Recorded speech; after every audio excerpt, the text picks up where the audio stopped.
BFM Business, BFM Crypto, le club. Sandra Gandour. Bonjour à tous, je suis ravie de vous retrouver pour ce club BFM Crypto en direct avec mes invités. Jonathan Herscovici, fondateur de Stack Insat, qui est en visio avec nous, va être avec nous en direct dans un instant. Grégory Raymond, cofondateur de The Big Whale. Bonjour Grégory. Et Tanguy Le Calvez, fondateur de Goin. Bonjour Tanguy, ravi de vous revoir sur le plateau. On va parler de la chute des cours évidemment, des politiques, des taxes. On s'amuse, vous pouvez voir ça depuis quelques jours. La vente d'Exaion, ça avance et pendant ce temps, l'institutionnalisation qui avance elle aussi. Vous continuez à nous poser vos questions, des questions de contexte, des questions sur les acteurs, des questions d'investissement. On y répond, vous le savez, tous les jeudis entre 15h et 15h30. BFM Crypto, le club. On a plein de choses à se dire aujourd'hui. C'est parti. Et bien sûr, il l'avait dit Jean-Marc Daniel sur ce plateau hier même, en direct dans cette émission, que le cours du Bitcoin allait redescendre en dessous de la barre des 100 000 $. Ça a eu lieu, pas très longtemps, on est remonté au-dessus. Néanmoins, quand même, c'est un signal. Les causes de tout cela, Grégory? Il y a plein de causes, mais ouais. Pour moi, elles sont surtout macroéconomiques. Bon, d'abord, il y a eu quand même un phénomène de liquidation le 10 octobre qui a quand même fait peur à beaucoup de monde. Et je pense qu'il y a un stress qui s'est installé sur les marchés depuis le 10 octobre.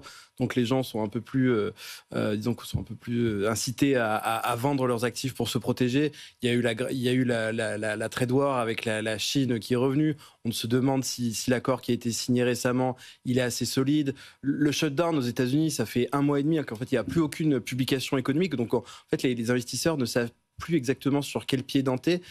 On avance dans le noir un peu, quoi. Exactement. Ouais. Donc le Bitcoin, qui est un peu l'actif le plus volatile parmi les grands actifs, c'est normal qu'il dérape un peu. Après, on va prendre un peu de recul. On est toujours autour de 100 000. C'est quand même assez incroyable. Oui, c'est vrai. Jonathan, votre analyse sur ces cours, je sais que vous n'aimez pas que je vous pose cette question, mais enfin là, ça mérite quand même d'être un petit peu discuté sur ce qui se passe sur le cours du Bitcoin. Alors effectivement, déjà bonjour Sandra, bonjour Grégory, bonjour Tanguy. Alors effectivement, je me doutais que vous alliez me poser cette question comme d'habitude. c'est une habitude sur ce plateau. Donc oui, effectivement, Bitcoin a un peu chuté. Donc je vous rappelle qu'il était à 125 000 $ en ce début de mois d'octobre. Et aujourd'hui, il a retouché les 100 000. Mais bon, j'ai envie de dire, c'est toujours l'offre et la demande.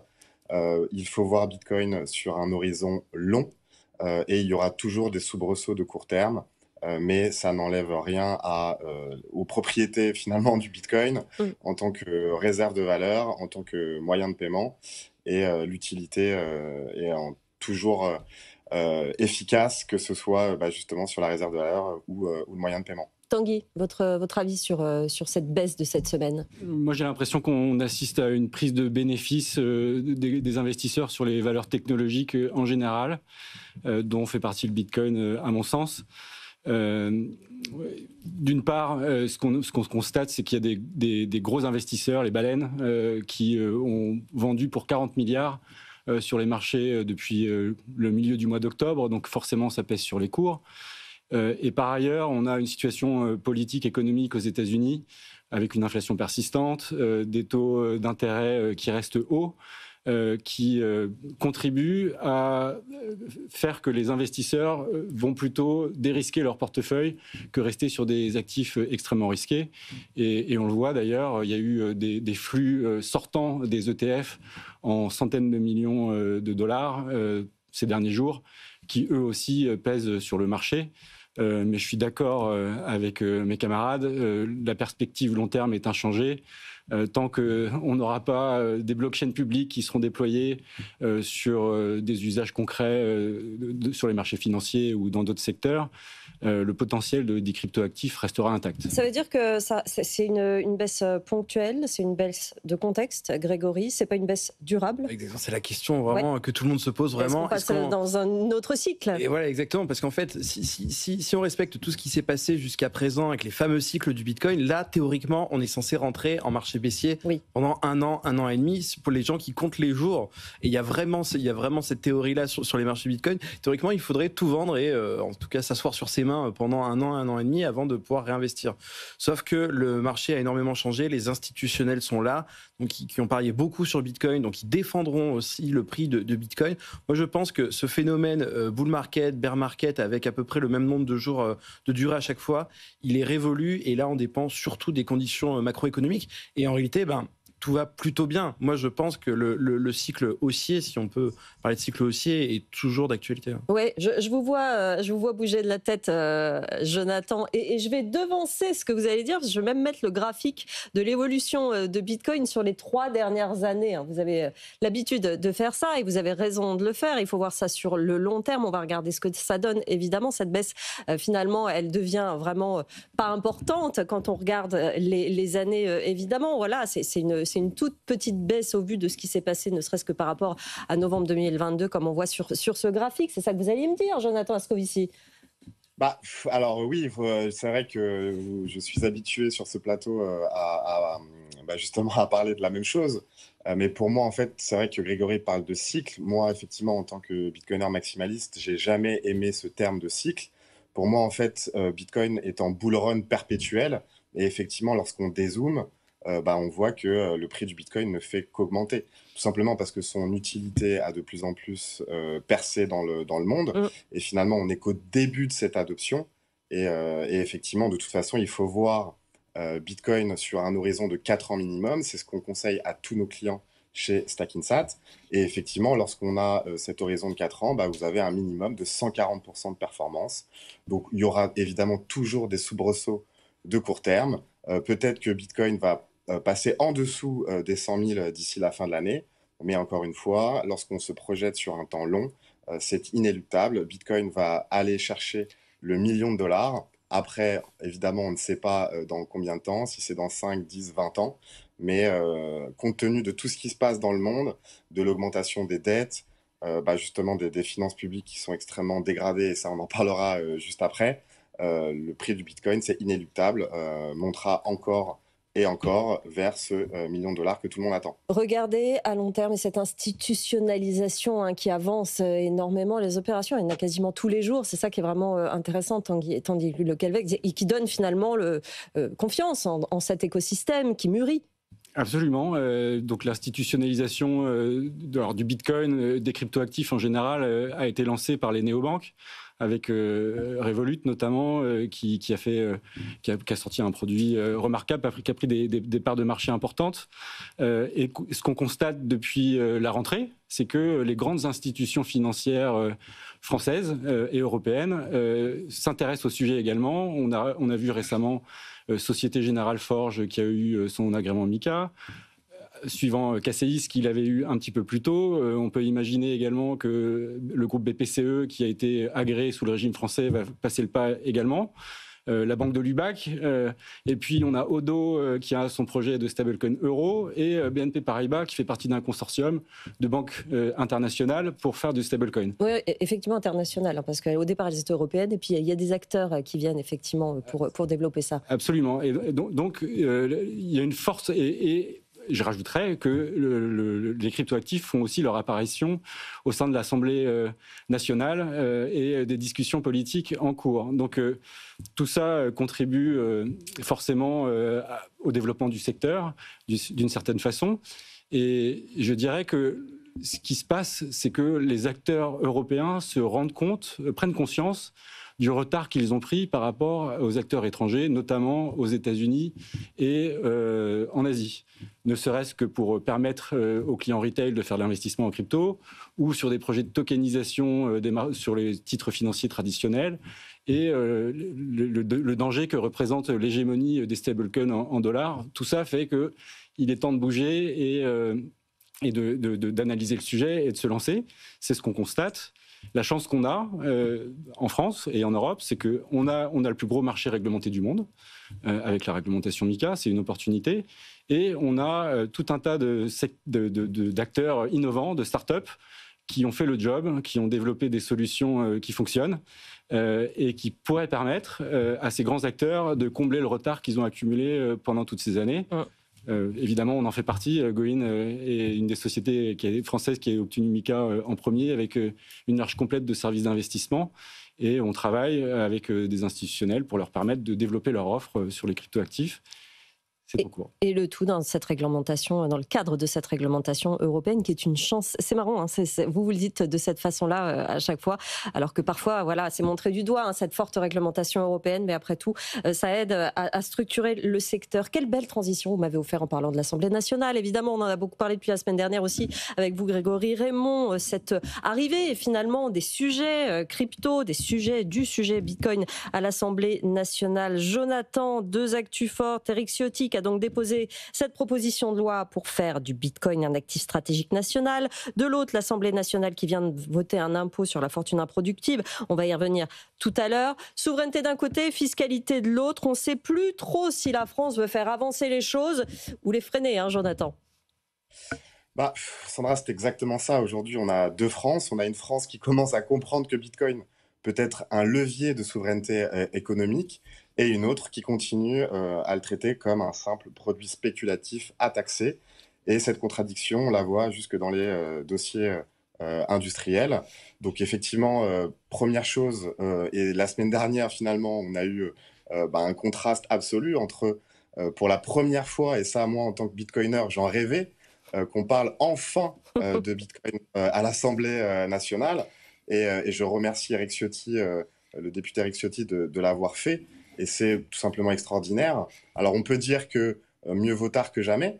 Et Éric Ciotti, globalement, alors je sais que vous en avez déjà parlé, mais effectivement, il a annoncé son souhait de créer une réserve stratégique en Bitcoin. Alors, après, on peut polémiquer sur le chiffre de 420 000 BTC qui peut paraître stratosphérique. Ouais. Voilà, il a parlé justement d'intégrer des produits financiers indexés au Bitcoin comme les ETN dans des PEA ou dans des livrets Bitcoin, encourager justement l'émergence des stablecoins euros, ce qui va à l'encontre de ce qui est dit aujourd'hui justement par les instances politiques avec cet euro numérique.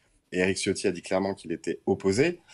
Et enfin, et ça c'est effectivement l'actualité aujourd'hui, avec Exaion, et Éric Ciotti a proposé justement de renforcer finalement l'industrie du minage en France.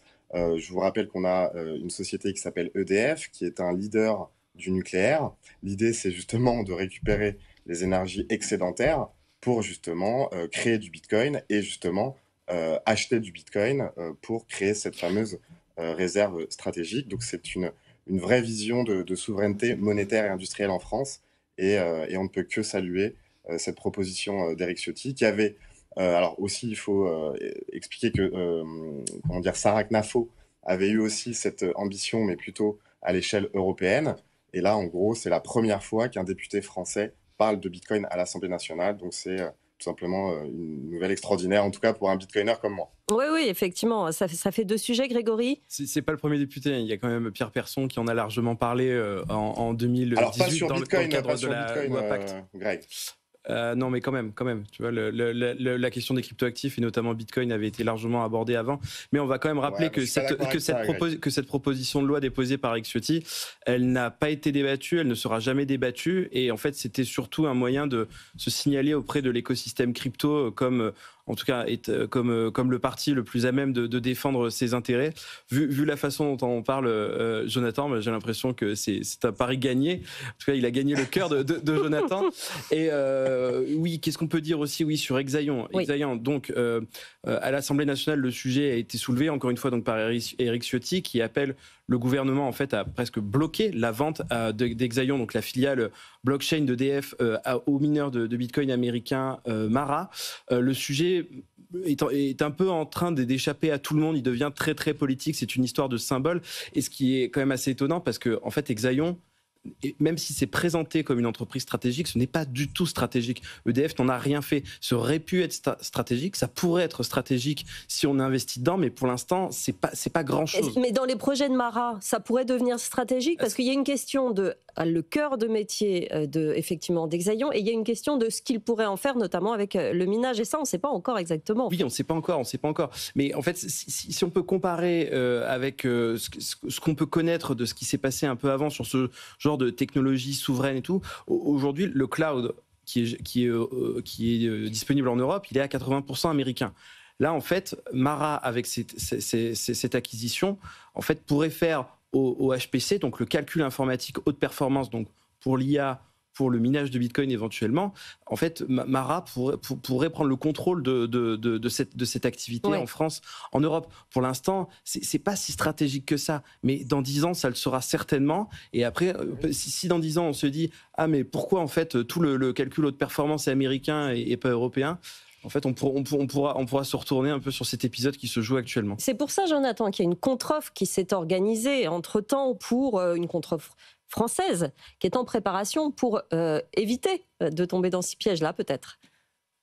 Alors oui, alors j'aimerais quand même revenir 2 secondes sur le petit désaccord qu'on a eu avec Greg. Effectivement, Pierre Persson avait, et d'ailleurs je l'en remercie, et on l'avait d'ailleurs invité au premier Surfing Bitcoin, mais c'est lui qui avait initié, on va dire, la dimension crypto-actif.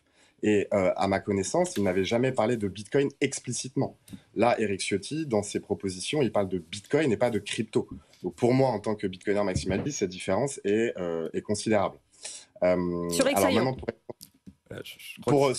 Sur Exaion, déjà en plus, donc là pour le coup, on peut remercier Greg, parce que c'est The Big Whale, je crois, qui a sorti cet exclu, si je dis pas de bêtises, Greg, mais globalement, on travaille beaucoup entendu, sur le sujet, oui. Alors, je pense que c'est probablement Greg qui serait plus à même de répondre à cette question mieux que moi, mais qui avait justement un consortium qui était en train de se créer pour essayer de faire une contre-offre par rapport à l'offre de Mara, l'offre de rachat. Alors effectivement, c'est pas un rachat total, parce que je crois que ça concerne 64% de la société, oui.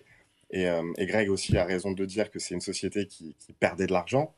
Mais là, clairement, on est dans une logique d'investissement à long terme sur un actif souverain extrêmement stratégique pour la France. Donc moi, personnellement, je suis plutôt en faveur de ce consortium français, même si, et on le sait d'avance, malheureusement en France, on n'a pas les reins assez solides pour concurrencer les Américains. Mara, c'est une société qui est cotée au Nasdaq, si je ne dis pas de bêtises, qui a justement un puissant fonds de cash, sachant qu'eux sont spécialisés justement aussi sur le minage de Bitcoin, et c'est une société qui gagne beaucoup d'argent. Donc c'est vrai que j'ai plutôt tendance à croire que cette initiative risque d'échouer. Là, on est plutôt, et ça Greg le disait, sur une dimension politique, où le Premier ministre aujourd'hui, et c'était d'ailleurs l'objet de la question au gouvernement d'Eric Ciotti hier, qui justement, lui, dans une logique de souveraineté nationale, de souveraineté énergétique, de souveraineté numérique, s'est opposé au rachat de cette société. Et aujourd'hui, c'est dans les mains justement du gouvernement, du Premier ministre, qui peut mettre un veto sur cette opération et justement trouver d'autres sources de financement. Alors évidemment, en ne dégradant pas les finances publiques de la France, mais il est possible, je pense, pour EDF ou d'autres sociétés qui gagnent de l'argent, d'investir dans cette société et finalement d'investir dans l'avenir du pays. Parce que que ce soit le calcul haute performance ou le minage du Bitcoin, je pense que c'est des industries qui seront au cœur des 10 prochaines années ou des 20 prochaines années. Donc ça me paraît indispensable dans une logique de souveraineté, finalement, de garder cette pépite française, même si Greg a raison, qu'il perdait de l'argent. Bon, j'espère que le temps de parole sera décompté de celui d'Eric Ciotti dans le cadre de la prochaine campagne.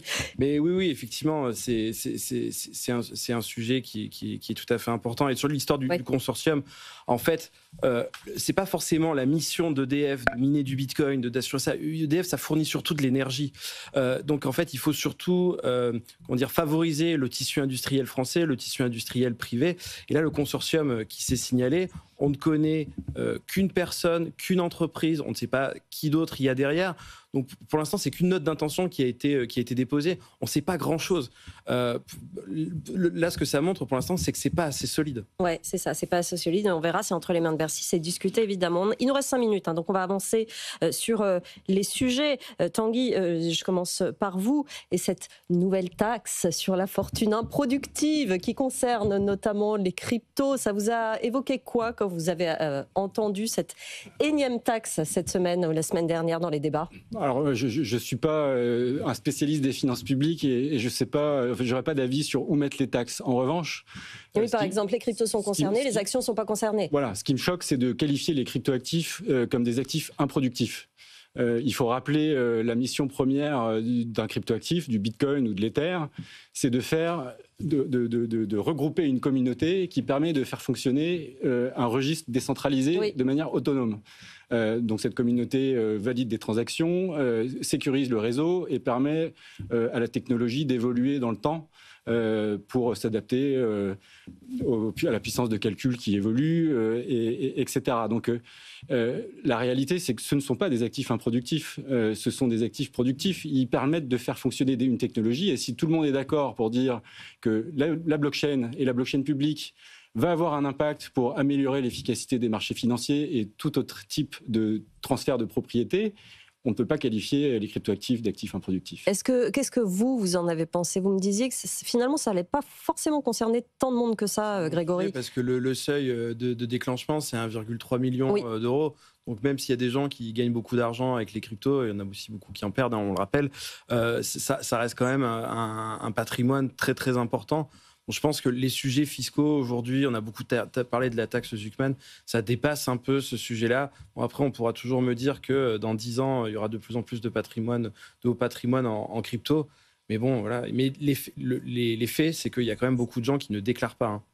Donc je ne pense pas que ça changera beaucoup de choses. Oui, mais ça, la technologie, l'intelligence artificielle, les recoupages, moi personnellement, j'ai confiance dans le fisc pour ça. Quand vous ne faites pas de transaction, en fait, il y a quand même un risque de non-déclaration important. Mais la non-déclaration, ce n'est pas forcément parce que on va payer des impôts, c'est aussi parce que c'est extrêmement compliqué de faire ces déclarations de revenus crypto. Donc il y a ce sujet-là aussi, quoi. L'année dernière, c'était une partie de plaisir, c'est vrai qu'on s'en souvient tous, effectivement. Jonathan, cette taxe finalement sur la fortune improductive, est-ce que c'est cohérent ?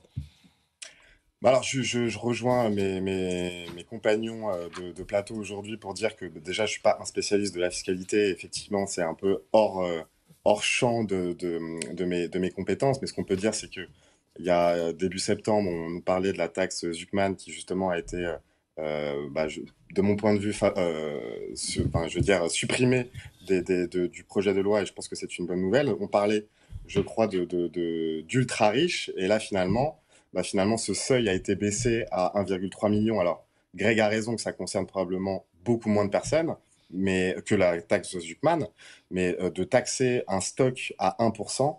Pour moi, c'est un non-sens économique, que ce soit évidemment sur les cryptoactifs ou Bitcoin, que ce soit même sur le fonds en euros qui rentre, si je ne dis pas de bêtises, dans l'assiette de cet impôt sur les actifs dits improductifs.